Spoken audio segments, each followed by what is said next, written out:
दुनिया का सबसे बड़ा ठग जिसने टाटा बिरला और धीरूभाई अंबानी तक को नहीं छोड़ा और देखते ही देखते ताजमहल को बेच दिया। तो आइए जानते हैं उस ठग की कहानी जिसने सभी राज्य के पुलिस प्रशासन के नाक में दम कर रखा था। फिर क्या हुआ जब पुलिस ने उसे पकड़ लिया और कैसे हुई उसकी मौत। मिथिलेश कुमार श्रीवास्तव, जिसका जन्म बिहार के सिवान जिला बंगरा गांव में 1912 को हुआ था। उसके पिता का नाम रघुनाथ श्रीवास्तव था, जो एक जमींदार थे। मिथिलेश कुमार पढ़ने में बहुत तेज नहीं था, क्योंकि वह शतरंज और फुटबॉल खेलने में ज़्यादा रुचि रखता था। यही कारण था कि मैट्रिक की परीक्षा में वो फेल हो गया, जिसके कारण उसको अपने पिता से मार खानी पड़ी थी। मिथिलेश के पिता को उसके शातिर दिमाग का पता तो तब चला जब उसके पड़ोसी ने बैंक ड्राफ्ट जमा करने के लिए भेजा। वहां जाकर मिथिलेश ने पड़ोसी के हस्ताक्षर का हूबहू कॉपी कर लिया। इसके बाद वो कई दिनों तक अपने पड़ोसी का सिग्नेचर करके बैंक से पैसे निकालते रहा। जब पड़ोसी को इस बात की खबर लगी, तब तक वो 1000 निकाल चुका था। जब मिथिलेश के पिता के पास उसकी शिकायत गई तो उन्होंने मिथिलेश को बहुत मारा। अब मिथिलेश ने सोचा कि गांव नहीं रहना और वह कोलकाता चला गया। उस वक्त उसके जेब में सिर्फ 5 रुपये थे। ऐसी स्थिति में मिथिलेश ने एक केशव राम सेठ के लड़के को ट्यूशन पढ़ाना शुरू कर दिया और रात के समय बिजली के खंभे के नीचे पढ़ाई करने लगा। कुछ दिनों के बाद मिथिलेश ने जब स्नातक की पढ़ाई के लिए सेठ से कुछ पैसे उधार मांगे तो सेठ ने पैसे देने से साफ इनकार कर दिया। लेकिन मिथिलेश ने सेठ से पैसे लेने की ठान ली। आखिर उसने रुई की गांठ खरीदने के नाम पर सेठ से 4.5 लाख रुपया ठग लिया। मिथिलेश ने कोलकाता में कॉमर्स से ग्रेजुएशन किया और साथ ही शेयर मार्केट में दलाली का काम करने लगा। अब यहीं से शुरू हुआ उसका मिथिलेश से नटवर लाल बनने का सफर। उसने सैकड़ों लोगों को धोखा दिया। इसके लिए उसने अपने 50 से भी अधिक नामों का इस्तेमाल किया। वह हमेशा इन कामों के लिए शहर बदलता रहता। एक दिन दिल्ली के कनॉट प्लेस पहुंच गया, जहां सुरेंद्र शर्मा की घड़ी की दुकान थी। सुरेंद्र शर्मा ने देखा कि एक बूढ़ा आदमी जो सफेद कमीज और पैंट पहने हुए उनके दुकान पर आ रहा है। दुकानदार के पूछने पर वह बूढ़ा आदमी अपने आप को तत्कालीन वित्त मंत्री नारायण दत्त तिवारी का पर्सनल स्टाफ DN तिवारी के रूप में बताया और बोला कि प्रधानमंत्री राजीव गांधी ने अपने पार्टी के सभी वरिष्ठ नेताओं को समर्थन के लिए दिल्ली बुलाया है। प्रधानमंत्री की स्थिति थोड़ी नाजुक होने के कारण इस बैठक में शामिल होने वाले सभी वरिष्ठ लोगों को वे घड़ी भेंट करना चाहते हैं। पहले तो दुकानदार को थोड़ा शक हुआ, लेकिन बूढ़े की बातों और ज्यादा घड़ी बेचने की लालच से वह तैयार हो गया।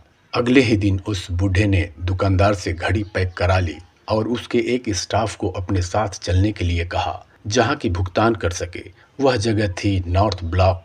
नॉर्थ ब्लॉक दिल्ली का वह जगह है जहां प्रधानमंत्री से लेकर बड़े बड़े अफसरों का ऑफिस है। वहां पहुंचने के बाद बूढ़े ने स्टाफ को 32,829 रुपये का बैंक ड्राफ्ट दे दिया। 2 दिन बाद जब बैंक वालों ने दुकानदार से बताया कि यह ड्राफ्ट फर्जी है, यह सुन दुकानदार के होश उड़ गए और वो समझ गया कि वह कोई और नहीं नटवर लाल ही था।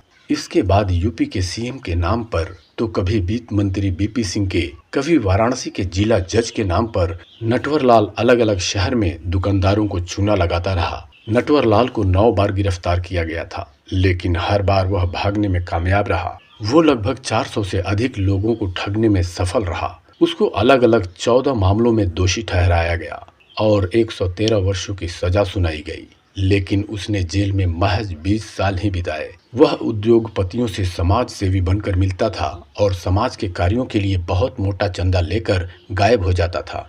उसने टाटा, बिरला और धीरूभाई अंबानी जैसे लोगों को भी नहीं छोड़ा। इस दौरान एक बार नटवर लाल ने राष्ट्रपति से कहा था कि यदि आप एक बार कहें तो मैं भारत के ऊपर विदेशियों का पूरा कर्जा चुका सकता हूं और वापस उन्हें भारत का कर्जदार बना सकता हूं। इस पर राष्ट्रपति ने नटवर लाल को समझाते हुए कहा था कि तुम बहुत प्रतिभावान हो, इसका उपयोग सकारात्मक कार्यों के लिए करो। लेकिन उस समय भी नटवर लाल के दिमाग में कुछ और ही खुराफात चल रहा था। उसने राष्ट्रपति के फर्जी हस्ताक्षर करके एक बार देश के राष्ट्रपति भवन को, 2 बार लाल किला और 3 बार ताजमहल को भी बेच दिया। नटवर लाल का कहना था कि मुझे अपनी बुद्धि पर भरोसा है कि मुझे कोई नहीं पकड़ सकता। यह तो परमपिता परमेश्वर की मर्जी है। मैं नहीं जानता उसने मेरे भाग्य में क्या लिखा है। नटवरलाल जितने नाटकीय ढंग से पकड़ा जाता उससे भी ज्यादा नाटकीय तरीके से फरार हो जाता था। एक बार 75 साल की आयु में 3 हवलदार पुरानी दिल्ली के तिहाड़ जेल से कानपुर के लिए रेलवे स्टेशन पर ले आए। नटवरलाल जोर जोर से हांफने लगा और बीमारी का बहाना बनाकर दवाई लाने के लिए कहा। दूसरे को पानी लेने भेजा और तीसरे से टॉयलेट का बहाना बनाकर लैट्रिन के बाथरूम से फरार हो गया। ठगी का आरोप लगने पर उसने कहा था, किसने कहा कि मैंने ठगी की है? मैंने लोगों को कभी डराया धमकाया नहीं है कि मुझे पैसे दे दो। मैं तो लोगों से बहाने बनाकर पैसे मांगता हूँ और लोग मुझे पैसा दे देते हैं। इसमें मेरा क्या कसूर है? नटवरलाल के ऐसे कई कारनामे हैं जिससे यह साबित होता है कि पूरी दुनिया में इससे बड़ा ठग कोई और दूसरा नहीं था। यह कैसी विडंबना थी कि एक ही जगह से डॉक्टर राजेंद्र बाबू और नटवरलाल थे। एक ने राष्ट्रपति भवन का कार्य संभाला और दूसरे ने राष्ट्रपति भवन को ही बेच दिया। कहा जाता है कि आखिरी बार नटवरलाल बिहार के दरभंगा रेलवे स्टेशन पर दिखाई दिया था। एक थानेदार जो सिपाही के जमाने में नटवरलाल को जानता था, उसने पहचान लिया और नटवरलाल ने भी देखा कि उसे पहचान लिया गया है। जब थानेदार ने अपने अन्य पुलिस स्टाफ को थाने से बुलाया तब तक नटवरलाल वहां से गायब था। पुलिस वालों ने आगे बढ़ते ही देखा कि पास में खड़ी एक मालगाड़ी के गार्ड डब्बे से नटवरलाल के कपड़े पड़े थे और गार्ड का यूनिफॉर्म गायब था। उसके बाद नटवरलाल को कभी नहीं देखा गया। 2009 में नटवरलाल के वकील ने अदालत में एक अर्जी डाली कि नटवरलाल की मृत्यु 25 जुलाई 2009 को हो चुकी है, अतः इनके खिलाफ लंबित केस खारिज कर दिए जाएं। मित्रों, यह थी दुनिया की सबसे बड़े ठग की कहानी। यदि यह जानकारी अच्छी लगी हो तो चैनल को सब्सक्राइब और लाइक अवश्य करें। धन्यवाद।